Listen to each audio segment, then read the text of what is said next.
दोस्तों नमस्कार। मैं हूं नरेश कुमार गुप्ता और अपने YouTube channel NKG life and times पर आपका फिर से हार्दिक स्वागत करता हूं।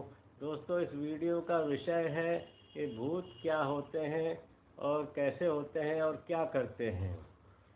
जन्म से पहले जिस समय हम थे उसी प्रकार मृत्यु भी कोई ऐसी घटना नहीं है जिससे जीवन का नाश सिद्ध हो। नाश शब्द भी जन की तरह नश अदर्शने धातु से बना है, जिसका अर्थ होता है कि जो अभी तक दिखाई दे रहा था अब वह दिखाई नहीं दे रहा, अपनी सूक्ष्म अवस्था में चला गया। शरीर स्थूल था, उसमें प्रविष्ट होने के कारण संरचना दिखाई दे रही थी, चेतना व्यक्त थी। अब शरीर के बाद वह नष्ट हो गई, ऐसा नहीं है। अब इस तथ्य को विज्ञान भी मानने लगा है। अलबत्ता विज्ञान प्रकृति का संबंध अभी तक मनोमय जगत से जोड़ नहीं पाया है, इसलिए वह परलोक, पुनर्जन्म, लोकोत्तर जीवन, भूत प्रेत, देव योनि, यक्ष, किन्नर, पिशाच, बैताल आदि अतीन्द्रिय अवस्थाओं का विश्लेषण नहीं कर सकता। पर मृत्यु के बाद जीवन नष्ट नहीं हो जाता है, यह एक अकाट्य सत्य है। और इसी आधारभूत सिद्धांत के कारण भारतीय जीवन पद्धति का निर्धारण इस प्रकार किया गया है कि वह मृत्यु के बाद भी अपने जीवन के अनंत प्रवाह को अपने यथार्थ लक्ष्य स्वर्ग, मुक्ति और ईश्वर दर्शन की ओर मोड़े रह सके। जीव चेतना का शरीर के मरने के साथ ही अंत नहीं हो जाता है, वरन उसका अस्तित्व पीछे भी बना रहता है। इसके प्रत्यक्ष प्रमाण अक्सर मिलते रहते हैं। यह तथ्य कथा पुराणों के प्रतिपादनों पर ही निर्भर था कि मरणोत्तर काल में भी जीवात्मा का अस्तित्व बना रहता है। उसे परलोक में रहना पड़ता है, स्वर्ग नरक भुगतना पड़ता है और पुनर्जन्म के चक्र में भ्रमण करना पड़ता है। मरने के उपरांत अनेकों को शांति मिलती है और वे प्रत्यक्ष जीवन में श्रम करने की थकान को दूर करने के लिए परलोक की गुफा में विश्राम लेने लगते हैं। इसी निद्रा काल में स्वर्ग नरक जैसे स्वप्न दिखाई पड़ते होंगे। थकान उतरने के बाद जीव पुनः संपन्न बनता है और अपने संग्रहित संस्कारों के खिंचाव से रुचिकर परिस्थितियों के इर्द गिर्द मंडराने लगता है। वहीं किसी के घर उसका जन्म हो जाता है। कभी कभी कोई मनुष्य प्रेत योनि प्राप्त करते हैं। यह न जीवित स्थिति कही जा सकती है और न पूर्णतया मृतक। जीवित इसलिए नहीं कि स्थूल शरीर न होने के कारण वे कोई ऐसा कर्म या उपभोग नहीं कर सकते जो इंद्रियों की सहायता से ही संभव हो सकते हैं। मृतक उन्हें इसलिए नहीं कह सकते कि वासनाओं और आवेशों से अत्यधिक ग्रसित होने के कारण उनका सूक्ष्म शरीर काम करता रहता है। वे अपने अस्तित्व का परिचय यत्र तत्र देते फिरते हैं। इस विचित्र स्थिति में पड़े होने के कारण वे किसी का लाभ एवं सहयोग तो कदाचित ही कर सकते हैं। हाँ, डराने या हानि पहुंचाने का कार्य वे सरलता पूर्वक से संपन्न कर सकते हैं। इसी कारण आम लोग प्रेतों से डरते हैं। उनका अस्तित्व अपने समीप अनुभव करते ही उन्हें भगाने का प्रयत्न करते हैं। प्रेतों के प्रति किसी का आकर्षण नहीं होता, वरन उससे भयभीत रहते और बचते ही रहते हैं। वैज्ञानिक शोध की दृष्टि से, वस्तु स्थिति जानने एवं कौतूहल निवारण की दृष्टि से कोई उस क्षेत्र में प्रवेश करके तथ्यों की जानकारी के लिए प्रयत्न करे तो यह दूसरी बात है। प्रेतात्माओं द्वारा अपने अस्तित्व का परिचय दिए जाने तथा अमुक व्यक्तियों को अपना माध्यम बनाकर त्रास देने की घटनाओं का वर्णन करना इन पंक्तियों में अभीष्ट नहीं है। जनश्रुतियों से लेकर सरकारी रिकॉर्ड में दर्ज और परा मनोविज्ञान के अन्वेषकों द्वारा मान्यता प्राप्त ऐसी असंख्य घटनाएं सामने आती रहती हैं, जिससे प्रेतात्माओं के अस्तित्व की पुष्टि होती है। उद्विग्न, विक्षुब्ध आतुर, अशांत, क्रुद्ध और कामनाग्रस्त अतृप्त लोगों को ही प्रायः प्रेत बनना पड़ता है। शांत चित्त, सौम्य, सज्जन प्रकृति के लोग सीधी सादी जन्म मरण की प्रक्रिया पूरी करते रहते हैं। एक कबीरदास जी का दुआ है, आएंगे सो जाएंगे राजा रंक फकीर, एक सिंहासन चढ़ चले एक बंधे जंजीर। सिंहासन पर चढ़ के कौन जा रहा है? जिसकी कामनाएं शांत हो गई हैं, जिसकी कोई कामना नहीं, मरते समय भी ऐसे मरा कि कोई उसकी कामना नहीं थी। ये बंधन जो हमारा है, हमारी अतृप्त कामनाओं का ही बंधन है। और जंजीर में कौन बंधा है? जो कि अपनी अतृप्त कामनाओं को लेकर मरा है, उसकी कामनाएं उसके जीवन में तृप्त नहीं हो पाई। मृत्यु के समय भी कोई ना कोई कामना, कोई ना कोई भव संस्कार बहुत तेजी से उभरा और उसने उसको प्रेत अवस्था में रखा। जब तक उसको नया जीवन, दूसरा शरीर कोई मिलता है, उसके बीच की स्थिति उसकी प्रेत अवस्था की स्थिति होती है। प्रेत योनि की प्राप्ति के दो मुख्य कारण होते हैं। पहला, प्रबल आकांक्षाओं की अतृप्ति, दूसरा तृष्णा वासनाओं की तीव्रता। प्रबल आकांक्षा की व्यक्ति चित्त में प्रचंड प्रतिक्रिया होती है। दैनिक जीवन में भी यह देखा जाता है कि जब कोई नवीन योजना दिमाग में होती है तो उसकी सुनिश्चित रूपरेखा बनने तक मन मस्तिष्क चैन से नहीं बैठ पाता, न ही नींद आती है। ऐसी आकांक्षा खंडित हो जाने पर कई कई रातों तक लोगों की नींद उड़ जाया करती है। यही बात तृष्णाओं के बारे में भी है। तृष्णा से व्याकुल लोग न शांत रह पाते, न आराम कर पाते, न ही सो पाते हैं। जब तक तीव्र तृष्णा की कुछ पूर्ति नहीं होती, वे उद्विग्न ही बने रहते हैं। तृष्णा वो है कि जिस स्थिति में रहना चाहता है वो है नहीं, और जिस स्थिति में नहीं रहना चाहता वो उसके सामने है। तो जो नहीं है उसे चाहता है, और जो है उसमें रहना नहीं चाहता। यही तृष्णा है। प्रेत योनि भी ऐसी ही उद्विग्नता और अशांति से भरी जीव दशा का नाम है, जो मरणोत्तर अवधि में होती है। धन, पुत्र, वासना आदि पर आसक्त रहते यदि किसी व्यक्ति की मृत्यु हो जाती है तो उसे कई बार मृत्यु के बाद बहुत समय तक किसी भूत प्रेत की योनि में रहना पड़ता है। इसलिए भारतीय संस्कृति में सदैव ही अनासक्त जीवन जीने की प्रेरणा दी गई है।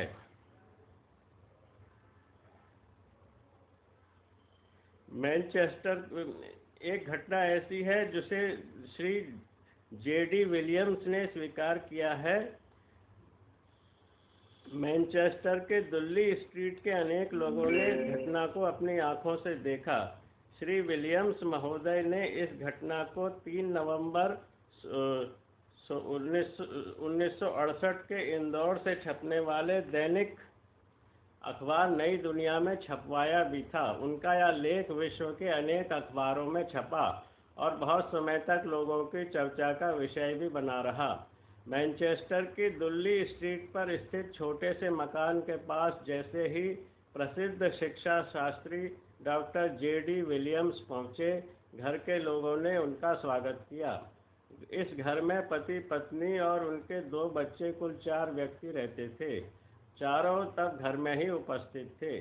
घर की स्त्री श्री विलियम्स को एक अलमारी के पास ले गई। यहीं पर वह भूत था जो दिखाई तो नहीं दे रहा था, पर पूछे गए किसी भी प्रश्न और अपनी उपस्थिति का प्रमाण एक विशेष प्रकार की खटपट के द्वारा दे रहा था। उसके संकेत बड़े ही शिक्षित व्यक्तियों जैसे थे। अंग्रेजी वर्णमाला के प्रथम अक्षर A के लिए वह 1 बार खटखट की आवाज़ करता था, B के लिए 2 बार आवाज़ करता था। इसके आगे जो भी अक्षर जितने नंबर पर पड़ता, उस अक्षर के लिए उतने ही बार बिना रुके खटखट की आवाज़ का उसने संकेत बना लिया था। उसी के माध्यम से वह पूछे गए प्रश्नों का जवाब दे रहा था। यह खेल सारे दिन चलता रहा। घर के दूसरी ओर ऐसी कोई वस्तु नहीं थी कि वहाँ से खटखट की आवाज़ आ रही होती। लोगों ने सारी संभावनाएं पहले ही छानबीन ली थी। श्री विलियम्स को बहुत देर के बाद बुलाया गया था। उनकी पराविद्या में रुचि होने के कारण ही उन्हें सूचना दी गई थी। उन्होंने सब जांच पड़ताल कर ली, पर उन्हें भौतिक कारण न मिला जिससे खटखट का सूत्र समझ में आता। स्त्री ने सर्वप्रथम श्री विलियम्स का परिचय कराया, फिर पूछा, क्या तुम यहाँ उपस्थित हो? भूत ने उत्तर में सर्वप्रथम बिना रुके 24 बार खटखट की आवाज़ की, जिससे अंग्रेजी 25 बार खटखट की आवाज़ की, जिससे वाई अक्षर की सूचना मिली, फिर 5 बार आवाज़ की, जिससे ई की सूचना मिली, फिर 19 बार आवाज़ की, जिससे एस। इस तरह अंग्रेजी में यस कहकर उसने अपने वहाँ होने की सूचना दी। इसके बाद उससे अनेक प्रश्न पूछे गए और उन्होंने खटखट करके उस भूत ने जवाब दिए। मनुष्य को मृत्यु के बाद जीवन की अनेक घटनाओं की ही नहीं, भाषा आदि की भी जानकारी रहती है और उसमें भविष्य को जानने की क्षमता आ जाती है, जो आत्मा के गुण का परिचायक है। श्री विलियम्स ने उससे पूछा, आप कौन हैं और क्यों उपस्थित हुए हैं? इस प्रश्न के उत्तर में उसने खटखट वाली विधि से बताया कि मैं इसी मकान में रहता था। जब मैं वृद्ध था तभी मैंने अपने घर वालों से कह दिया कि मुझे अमुक कब्रिस्तान में दफनाया जाए, पर मेरी इच्छा के अनुसार मुझे नहीं दफनाया गया। इसके बाद मैंने लोगों से पूछकर उस मकान में रहने वाले किराएदारों का पता लगाया, तो उनमें मालूम हुआ कि सचमुच उनके पिता ने मृत्यु से पूर्व इस तरह की इच्छा व्यक्त की थी। भूत तभी वह खटखट की आवाज़ करता था जब तक घर में सबसे छोटा वाला लड़का उपस्थित रहता था। पहले कई दिन जब जब स्कूल या घर से बाहर रहा तो भूत ने उपस्थिति नहीं दर्शाई। उस दिन श्री विलियम्स और अधिक खोजबीन के लिए एक मनोवैज्ञानिक और पादरी को भी लाई। इनकी उपस्थिति में भूत एक दो बातों के ही सामान्य उत्तर दे सका था कि जो लड़का आज कई दिन से छिपा छिपा रहा था, इतना भयभीत हो गया कि उसे तेज बुखार हो गया। उसे अस्पताल ले जाना पड़ा। उसके बाद उसके माता पिता को भी बच्चे की ओर से बड़ी चिंता हो गई। उन्होंने दूसरा मकान ढूंढकर उस मकान को ही बदल दिया।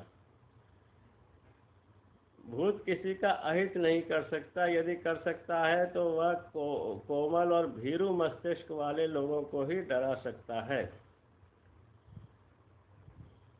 लंदन में एक अंग्रेज दंपति थे। दोनों शराबी थे और पत्नी के मृत्यु के बाद पति ने मकान का कुछ हिस्सा मार्टिन को किराए पर दे दिया। एक दिन मार्टिन की स्त्री ने घर में एक काले वस्त्र धारण किए हुए स्त्री को देखा। उन्होंने समझा यह मेरी माँ है। जैसे ही वह उससे मिलने के लिए आगे बढ़ी, वह स्त्री सीढ़ियों से ऊपर चढ़ गई। ऊपर के कमरे में जल रही मोमबत्ती बुझा दी। फिर उसके बाद कोई दिखाई नहीं दिया। इसके कई दिन बाद वैसी ही छाया फिर दिखाई दी, पर प्रयत्न करने पर भी ना तो उससे कोई बातचीत की जा सकी, न ही उससे मिला जा सका। आगे बढ़ते ही वह छाया अदृश्य हो जाती। बाद में पड़ोसियों ने भी देखा और ये माना कि यह पूर्व अंग्रेज स्त्री की भटकती हुई आत्मा है। इस तरह के क्रियाकलापों की घटनाएं भारतवर्ष में भी बहुतायत में होती हैं। भारतवर्ष में कुछ ऐसे योगी हैं जो मृतात्माओं के साथ साक्षात्कार कराते हैं। तो दो मित्र थे। एक दिन दोनों मित्रों ने निश्चित किया कि हम में से जिसकी मृत्यु हो वह दूसरे से मिलने अवश्य आए। यह बात मस्तिष्क में गहराई तक बैठ जाए, इसके लिए उन्होंने एक कागज पर हस्ताक्षर भी किए। कुछ दिन बाद मित्र सर्विस के लिए भारतवर्ष चला आया। इसके बाद वह 19 दिसंबर 1799 की बात है, लॉर्ड ब्रोम अपने स्नानागार पहुँचे। कपड़े उतारकर कुर्सी पर रखे और दरवाज़ा बंद करके टब में स्नान करने लगे। ब्रोम साहब लिखते हैं कि जैसे ही मैंने टब से अपना सिर बाहर निकाला, मैं देखता हूँ कि मेरा मित्र सामने कुर्सी पर बैठा है। दरवाजे बिल्कुल बंद थे। मैं घबरा गया कि वह कोई प्रेत तो नहीं है, और इसके बाद मुझे जब होश आया तो कुर्सी पर कोई नहीं था। दरवाजे पहले की तरह बंद थे। इसके 8-10 दिन बाद भारत से आया एक पत्र मिला। जिसमें यह लिखा था कि 19 दिसंबर के दिन मित्र की मृत्यु हो गई है। इस घटना से ये विश्वास हो गया कि मृत्यु के बाद भी आत्मा रहती है। जागृत जीवन की उसमें तमाम स्मृतियाँ भी रहती हैं। जैसे ही उसके मित्र की मृत्यु हुई, क्योंकि दोनों में एक करार हो चुका था, एक समझौता हो चुका है कि जो भी मरेगा वो दूसरे जीवित से मिलने आएगा, तो वो मरते ही उसकी आत्मा उससे मिलने आई। तीव्र आकांक्षा और राग आसक्ति के बंधन जीवात्मा को मृत्यु के उपरांत भी खींचते और तदनुकूल हलचल करने के लिए बाध्य करते रहते हैं। इसलिए जीवन में मोह आसक्ति के बंधन ढीले कर रखने की शिक्षा प्राचीन भारत में दी जाती थी। मृत्यु के समय मरणशील व्यक्ति से दान आदि कराने की व्यवस्था भी इसी कारण थी कि व्यक्ति के सब मोह मिट जाएं, आसक्ति के बंधन टूट जाएं। भगवत गीता में एक स्थान पर कहा गया है, यम यम वापि स्मरन् मानं त्यज्यन्ते कलेवरम तम तमेवेति कौन्तेय सदा तद्भाव भाक्तिः। जो अंत समय में जिन भावों का स्मरण करता हुआ देह छोड़ता है, उन्हीं भावों से अनुप्राणित होकर वैसा ही नया शरीर, नया व्यक्तित्व प्राप्त करता है। जितनी अधिक वासनाएं आकांक्षाएं साथ लेकर मरता है, उसके भूत होने की संभावना भी उतनी ही अधिक होती है। प्रेतों का स्थूल शरीर होता ही नहीं, केवल सूक्ष्म शरीर होता है। सूक्ष्म शरीर में असीम बल है। इस कारण प्रेत वासना के वेग को प्रबल बनाकर आवश्यकता अनुसार स्थूल शरीर प्राप्त कर सकता है। वह केवल अपनी किसी तीव्र प्रबल वासना के अनुसार थोड़े समय के लिए स्थूल शरीर बना सकता है। यदि किसी माता का चित्त अपने पुत्र में आसक्त हो और वह उसी का ध्यान करते हुए मरे एवं इसी कारण उसको प्रेत योनि की प्राप्ति हो, तो वह उस वासना के तीव्र वेग से अपने पूर्व स्थूल शरीर के अनुरूप ही स्थूल शरीर बनाकर पुत्र के निकट आ सकती है। ऐसे ही स्त्री पति के निकट या पति स्त्री के निकट आ सकता है। वायु तत्व का आकर्षण करके वह प्रबल आंधी का रूप धारण करके किसी को भयभीत कर सकता है। किसी समय अग्नि तत्व की सहायता से भयानक आग्नेय रूप धारण करके किसी मनुष्य को डरा सकता है। कभी छाया रूप धारण करके मनुष्य के सामने आ सकता है। प्रेत जिससे अपनी बात कहना चाहता है, उसके हृदय में ऐसी प्रेरणा उत्पन्न करता है जिससे वह मनुष्य अपने मन में प्रेत की बात सुन सकता है एवं उसके साथ वार्तालाप भी कर सकता है। स्वभाव के अनुसार प्रेत भी अच्छे बुरे नाना प्रकार के हुआ करते हैं। जीवित अवस्था जो व्यक्ति जीवित अवस्था में सच्चरित्र होता है, अच्छे स्वभाव का होता है, वह प्रेत अवस्था में भी किसी की हानि नहीं करते। परंतु जो मनुष्य जीवित अवस्था में दुष्ट प्रकृति के होते हैं, वे मृत्यु के बाद प्रेत योनि प्राप्त करने पर अपनी दुष्टता से बाज नहीं आते हैं। इस श्रेणी के प्रेत मनुष्य को भय दिखाते हैं, अत्याचार करते हैं, आक्रमण करते हैं, उपद्रव करते हैं। स्त्रियों और बालकों पर ही प्रेतों का आक्रमण देखा सुना जाता है। इसका कारण दोनों में मानसिक भावनाओं की प्रधानता होना और ज्ञान की प्रधानता न होना होता है। नीच प्रकृति के दुष्ट प्रेत जिस पर आक्रमण करते हैं, उसको आत्महत्या कर डालने के लिए भी प्रेरित करते हैं, जिससे वह मरने के बाद उन्हीं की योनि में आ जाए। आत्महत्या करके प्राण त्याग करने वाले प्रेतों में आत्महत्या करने की अंतिम प्रवृत्ति प्रबल रूप में रहती है। इस कारण वह दूसरों को भी उसी आत्महत्या करने के लिए प्रेरित करता है। जिन वासनाओं के कारण प्रेत योनि की प्राप्ति होती है, प्रेत योनि में उनकी कमी नहीं होती, परंतु वे और भी प्रबल हो जाती हैं। प्रेत अपनी उन वासनाओं की आधार वस्तुओं को पाने एवं भोग करने के लिए सदा ललायित रहता है। मोह मुग्ध प्रेत सदा पति पत्नी संतति आदि के साथ मिलकर जीवित अवस्था की तरह रहना चाहता है। यह सुविधा न मिलने पर वह बड़ी यंत्रणा भोगता है। कभी कभी प्रेत अपने प्रिय पात्र उन व्यक्तियों को मारकर अपनी योनि में लाना चाहता है।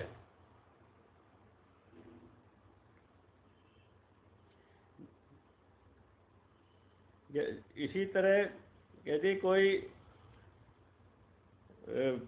स्त्री अपने पति पर बहुत आसक्त है, उसकी मृत्यु हो जाए स्त्री की और पति दूसरा विवाह करे, तो वो स्त्री प्रेत योनि में अपने पति और उसकी दूसरी पत्नी के साथ रह सकती है और उनको दूर करने की चेष्टा कर सकती है।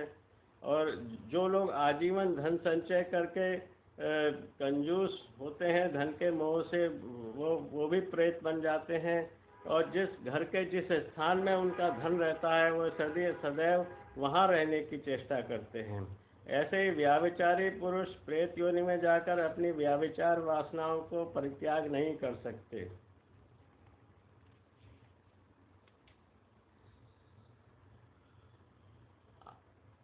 पोर्ट साउथ रोड ईशर कस्बे के पास से गुजरती है। ये इंग्लैंड की घटना है। इस घने जंगलों से घिरे हुए क्षेत्र में लगातार ऐसी घटनाएं होने लगीं।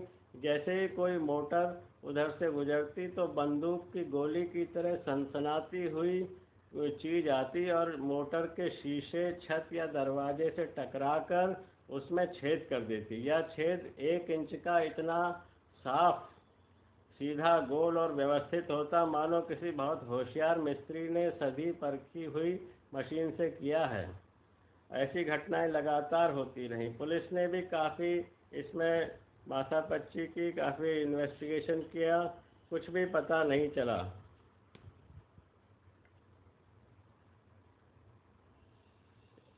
इसमें अदृश्य जगत पर विश्वास करने वाले इस घटना का क्रम जो भूतकालीन तथ्यों के साथ जोड़ते हैं। ये पहले एक जागीरदार ड्यूक ऑफ न्यू काउंसिल के पास थी। ये एस्टेट जो थी, उसने क्षेत्र में सुंदर झील बनवाई और एक ठेकेदार विलियम केंट से इसे बहुत दिलचस्पी और खूबसूरती के साथ बनवाया। जब वो तैयार हो गई तो ठेकेदार का पैसा दबा लिया और अपने नौकरों से उसे उसी झील में फेंकवा दिया। बेचारा किसी प्रकार निकल तो आया, लेकिन 2 दिन बाद उसकी मृत्यु हो गई। और सुना जाता है कि उसी की क्षुब्ध आत्मा वहाँ से अगर कोई गाड़ी लेकर निकलता है तो उसमें गोली की तरह उसमें एक छेद कर देती है उसकी गाड़ी में। दूसरी इसी से संबंधित है कि एक Lord Clive east India company की ओर से हिंदुस्तान गया। वहाँ पर उसने छल बल से अंग्रेजी राज्य को बढ़ाया, व्यक्तिगत स्वार्थ साधन भी खूब किया। उसने ये क्लेयर माउंट का इलाका खरीद लिया, नवाबी ठाट बाट और विलासिता के साथ वहाँ रहने लगा। उसके दुष्ट और दुराचरण की सब और चर्चा थी। हर कोई उससे घृणा करता था, न उसे सम्मान मिलता था, न स्वागत, न सहयोग। और जंगल में अपने वो पैसे के बल पर खानसामा, रसोइया, नौकर, वेश्याएं साथ लेकर रहा करता था। सुनसान जंगलों में मरघट के प्रेत की तरह विचरण करके वह अपना जी बहलाता था। अंतिम दिनों में अर्ध विक्षिप्त की तरह रहने लगा था।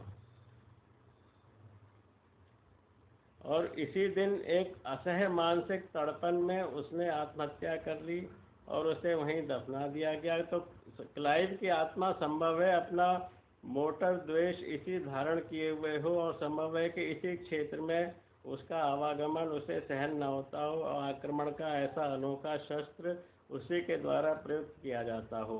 मरने के बाद मनुष्य की काया ही नष्ट होती है और उसकी चेतना बनी रहती है। विश्राम के लिए मिले हुए उस अवकाश में भी प्राणी को उसकी जो वासनाएं हैं वो चैन नहीं लेने देती।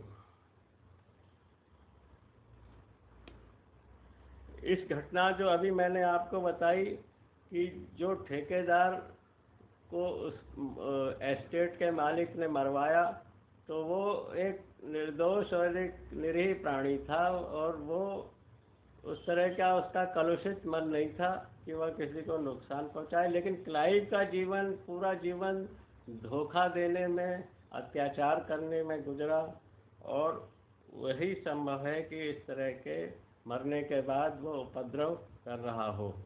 सूक्ष्म शरीर बिल्कुल असमर्थ नहीं हो जाता, उसमें न केवल भावनात्मक क्षमता रहती है वरन भौतिक वस्तुओं को प्रभावित करने जैसी सामर्थ्य भी रहती है। मरणोत्तर जीवन में संस्कार क्षेत्र प्रौढ़ रहता है, विचार तंत्र सो जाता है।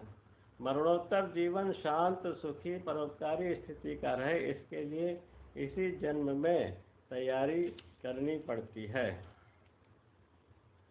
ये एक जापान की घटना है। जापान सामंती जागीरों में बटा हुआ था। जागीरदार अपने छोटे छोटे ठिकानों से राजकाज चलाते थे।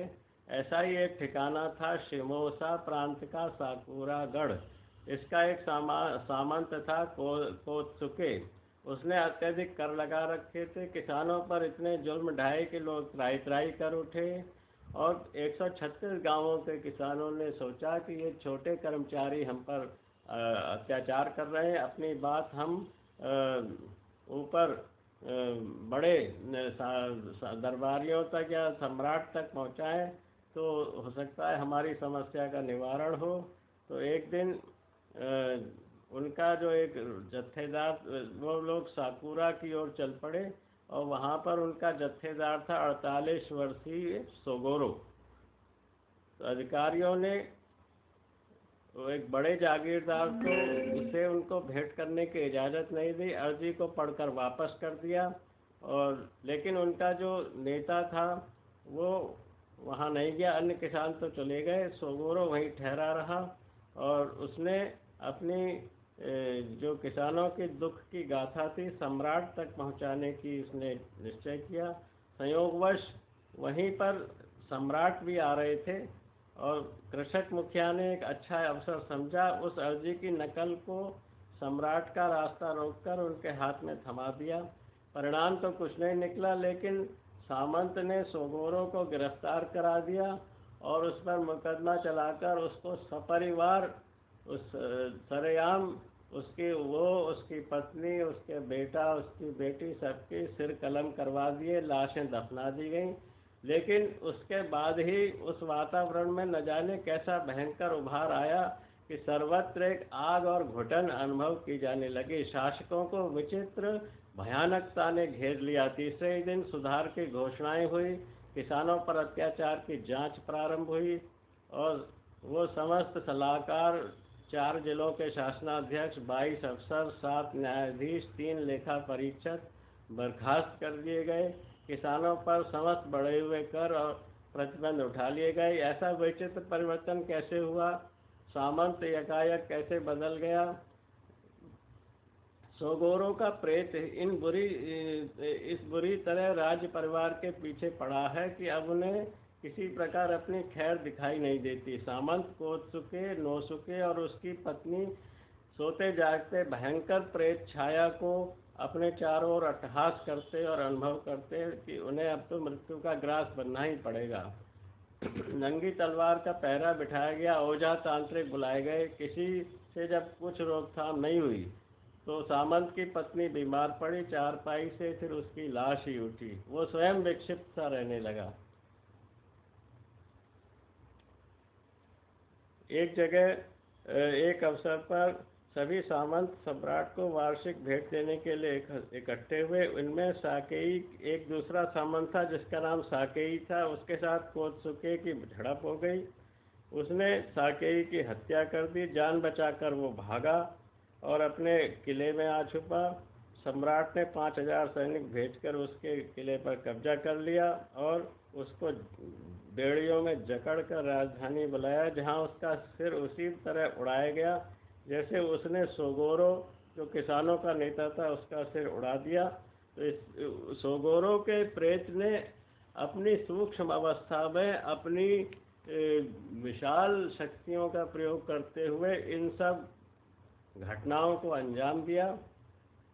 ऐसी एक और घटना है, अफ्रीका के नाइजीरिया देश में अंग्रेज़ों का उपनिवेश था और वहाँ पर एक अंग्रेज अफसर फ्रैंक हाइट्स ने नाइजीरिया में आंखों देखा विवरण प्रकाशित कराया था। ये किसी काम से इसु इंगू गया। वहाँ पर एक पुराना टूटा फूटा डाक बंगला था। उसने उसी में ठहरने का निश्चय किया। उस क्षेत्र के रहने वाले कबीले के आदिवासी उसे समझाते रहे कि इस डाक बंगले में प्रेत रहते हैं इसलिए वहाँ ना रहे, उन्हीं के घर में ठहर जाए। वो उनकी मान्यताओं पर हंसता रहा, कहता रहा उनके गंदे घरों की अपेक्षा प्रेत के साथ खुले डाक बंगले में रहना अच्छा है। मजदूरों ने खंडहर की सफाई करा दी, खाने रहने के साधन जुटा दिए गए। रात को वहाँ रहने के लिए कोई तैयार नहीं हुआ, अकेले उसको वहाँ पर रात बितानी पड़ी। 12 बजे तक तो वो सोता रहा। अर्धरात्रि होते ही किसी ने उसकी मच्छरदानी खींची। उठकर देखा तो कोई नज़र नहीं आया, परंतु बदबू इतनी तेज थी कि वहाँ ठहरना मुश्किल था।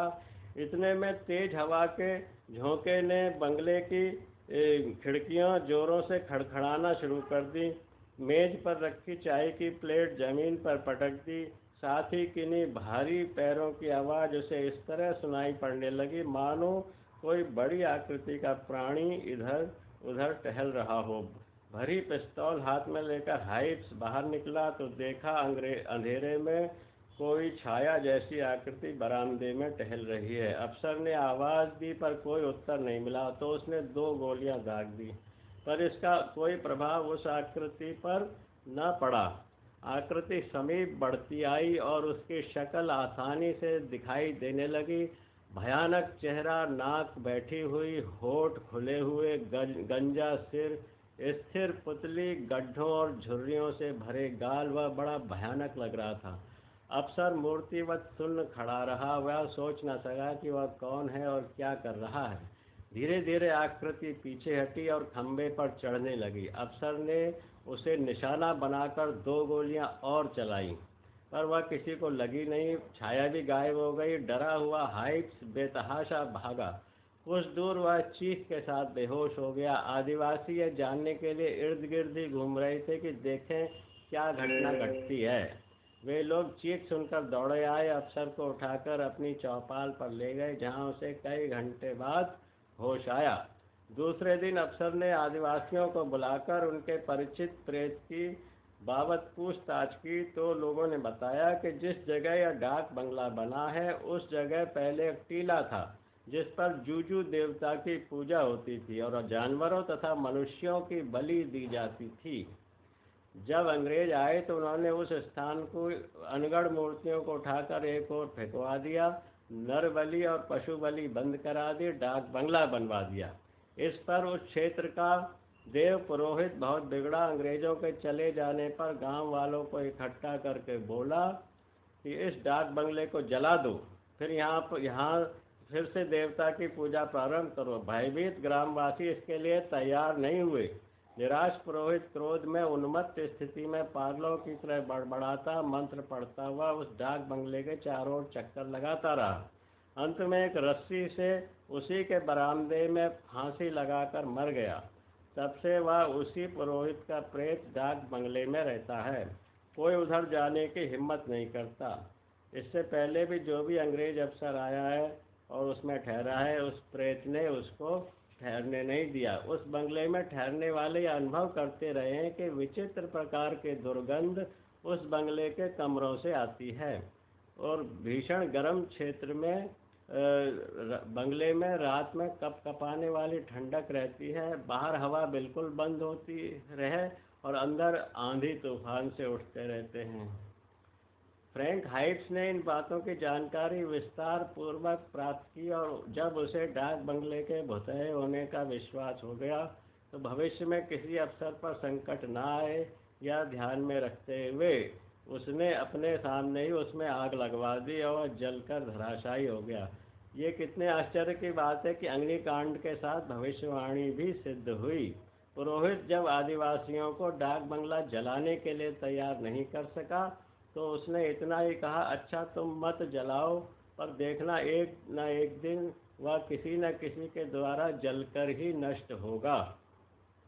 सचमुच उस डाक बंगले का अंत वैसा ही हुआ। विक्षोभ जब अंतःकरण में आंधी की तरह बहता है तो यह मृत्यु के बाद भी सक्रिय रहता है। तो दोस्तों, ये इस वीडियो अब ये 35 मिनट के करीब हो चुका है। इसके अगले वीडियो में मैं इसी को कंटिन्यू करूँगा और उम्मीद है कि ये आपको पसंद आया होगा। यदि पसंद आया है तो आप मेरे चैनल को सब्सक्राइब करें, वीडियो को अधिक से अधिक शेयर करें। धन्यवाद दोस्तों।